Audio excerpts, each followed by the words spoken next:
Labuan, Kulit Bandar Tun Razak saya. Mula-mula saya dapat tawaran tu, dia start diduduki pada 1980 dan saya masuk Januari 83 hinggalah sekarang. Di Labuan ni, satu-satu flat 4 tingkat yang dijual, lain tak ada jual. Lain semua flat tinggi dia jual kan. Jadi kita beruntunglah. Satu bilik tawaran dia 21,500, dua bilik 28,400. Saya dua bilik 28,400. Pemilik ni dah bersemangat nak pindah, ramai yang nak pindah. Tapi saya cakap bertenang dulu, biar rumah siap sepenuhnya. Alhamdulillah saya syukur walaupun macam-macam tombang kepada saya dan jatuh rasa saya, teman daripada penduduk, tapi kita bertenang, kita buat juga. Sehinggalah hari ini berjaya. Bezanya yang ketara adalah keluasan, lepas tu bilik. Saya dua bilik. Kita akan dapat rumah 3 bilik dan 2 bilik air. Yang keluasan lebih. Kalau ini lebih kurang 560 kaki, di sana 805 kaki. Jadi keluasan dah berbeza. Dan kita pun dapat rumah ni percuma. Beli yang sini dapat tawaran percuma rumah yang baru. Jadi saya rasa dah cukup.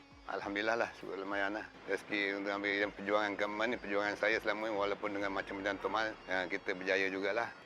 Harapan saya kepada pemilik yang akan pindah ni, kita harus duduk dengan dapat selesa, bersyukur. Lepas tu kita ubah perangai mana yang perangai di Labuan ni yang suka buang sampah tak tentu arah, yang kita masuk ke rumah baru, jaga elok-eloklah pasal ni rumah dah baru. Lepas tu kita gunakan lift yang tinggi kan. Jadi kita kena jaga sama-sama lah. Setakat hari ni pemilik yang berdaftar ada 395. Tidak termasuk penyewa yang baru kita tengah urus kan. Berapa orang lagi kita tak tahu. Nama saya Maslan bin Anwar. Saya pindah, saya duduk sini sekarang ni dia dah 40 tahun 5 hari dah. Saya masuk 15 bulan 1 tahun 81. Rumah ni 2 bilik ni. Masa dulu, dulu 94 untuk yang 2 bilik. Jadi sekarang ni dah RM124 untuk 2 bilik. Saya dah beli. Saya beli melalui Syarikat Perumahan Wilayah Persekutuan. Dia harga sebenar dia lebih kurang dalam 31. Pihak DBKL ada bagi rebate untuk 3,000. So saya beli dengan harga 28,400. Saya buat bayaran dengan SPWP sambil untuk 10 tahun. Jadi sebulan RM374.85. Ada tinggal 2 tahun lebih lagi. Walau macam mana sekalipun saya tetap bersyukur kepada Allah Ta'ala SWT. Pertama, sewa tu murah. Saya rasa tak dapat di mana-mana negara pun yang sewa dia semacam ni. Perasaan saya betul-betul saya kata saya dah ulang lagi 2-3 kali dah. Baik dengan bercakap dengan pihak DBKL sendiri. Memang saya bersyukur kalau nak dihitung dengan pendapatan, lepas tu nak beli rumah yang harga lebih kurang hampir 200,000. Dari segi akal ni memang saya tak mampu lah. Bila ada pembangunan semula perumahan Awam Seri Labuan ni, kami dipindahkan percuma ke rumah baru dengan 3 bilik. Jadi saya bersyukur betul-betul lah pihak kerajaan, Kementerian Wilayah dan juga Dewan Bandaraya Kuala Lumpur. InsyaAllah kalau tidak ada apa hal, kita akan pindah lah. Pertama, segi keluasan dia kat sini 520. Jadi kat sana tu 805 kaki persegi. Sudah tentulah 300 kaki persegi itu perbezaan dia. Jadi di sana tu ada 3 bilik tidur. Jadi kemudahan tu lebih sikit. Kalau misal kata hari perayaan, anak-anak balik, jadi adalah ruang untuk dia orang nak. Maklum sajalah umur dah 60 lebih ni, cucu pun dah besar-besar kan. Kalau dari segi keluasan tu, syukur. Saya betul-betul syukur, alhamdulillah, itu je. Setakat ni saya belum ada buat persiapan apa-apa lagi. Kita tunggu dan lihat bila diarahkan, bila tarikh dia, barulah kita.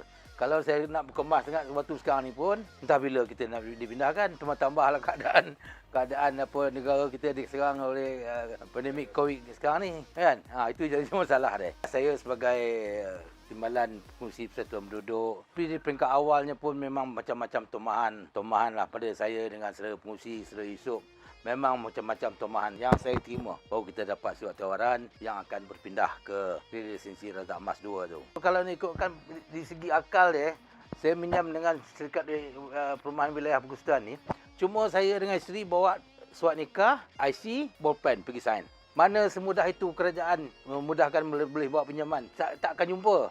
Jadi kenapa masyarakat yang itu boleh, ni saya cakap terang ni, sebab apa dia orang cakap nak beli rumah buruk lah, rumah kecil lah, itulah. Akhirnya bila dia dapat macam ni, dia orang mula tak percaya. Tidak percaya dan tidak yakin yang akan kita ni pembangunan semula ni akan dipindahkan ke Residensi Razak Mas 2 tu.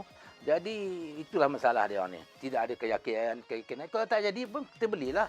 Bila kita cakap itu, rumah buruk lah, rumah lama lah. Kalau di bandaraya macam ni, satu bilik dijual 18,000. 2 bilik dijual 28,000. Saya cakap tongkat langit lagi sekali pun tak boleh jumpa. Betul. ialah fikiran masing-masing lah. Tapi bila orang dah dapat surat tawaran, hari ini pula nak jadi sibuk. Sedangkan Bandaraya sudah membuat tawaran 3 kali dah. Saya pertamanya bersyukur kepada Allah Ta'ala dan juga berterima kasih kepada kerajaan yang memerintah waktu dulu dan juga Kementerian Wilayah Persekutuan dan pihak Dewan Bandaraya Kuala Lumpur bersama-sama dengan Jawatankuasa Persatuan Penduduk ni yang sama-sama bekerjasama lah untuk mendapatkan Razak Emas 2 ni. Memang saya ucapkan terima kasih kepada Kementerian Wilayah Persekutuan dan kerajaan. Saya duduk kat sini sejak umur saya 2 tahun lah. Ayah duduk kat sini dulu. Daripada bilik 1 pindah ke bilik 2. Bilik 1 dekat blok 2. Bilik 2 dekat bilik 1 lah. Dah kahwin. Saya mohon juga rumah bandaraya. Alhamdulillah syukurlah dapat rumah bandaraya dekat sini. Dekat dengan rumah keluarga apa semua. Memang kalau ikutkan 2 bilik pun memang tak selesa. Sebab adik ada 2. Lelaki, saya perempuan. Jadi macam tak selesa lah kan. Jadi yelah kita nak belajar apa semua kan. Jadi susah lah. Macam adik-adik pun kadang-kadang macam dia pun tak selesa. Kadang kita nak pakai baju pun susah juga nak pakai baju. Terpaksa pakai baju dekat dalam bilik air, apa siap semua dalam bilik air apa semua dulu. Keselesaan tu memang kurang, tak selesa, kurang lah. Kalau ikutkan perancangan tu memang ada lah, tapi ikut kemampuan kita lah juga kan. Sebab kat sini pun bukannya orang yang semua yang senang kata. Semua yang kira B40, M40 macam tu lah. Cuma rasa teruja lah nak pindah rumah baru. Memang nak buat tu memang ada. Tapi yelah bukan boleh buat semua. Kemampuan semua tu kan. Yang dah ada macam kipas, lampu semua dah belilah. Perabot tak beli lagi. Cuma peti ais dengan mesin basuh, TV semua dah belilah. Tak ada semua baru lagi. Saya mengucapkan ribuan terima kasih kepada Kementerian Wilayah dan Dewan Bandaraya Kuala Lumpur serta Tan Sri Anwar Musa yang banyak membantu dalam soal pemindahan rumah. Jadinya kisah sekarang ni saya dah confirm lah, maknanya rumah ni satu ganti satu. Jadi tak perlu bayar apa-apa yang kita keluar duit lah. Daripada harga RM21,000 kepada RM198,000. Terima kasih Kementerian Wilayah dan DBKL. Jadi saya ucapkan ribuan terima kasih lah semua. Syukur Alhamdulillah lah.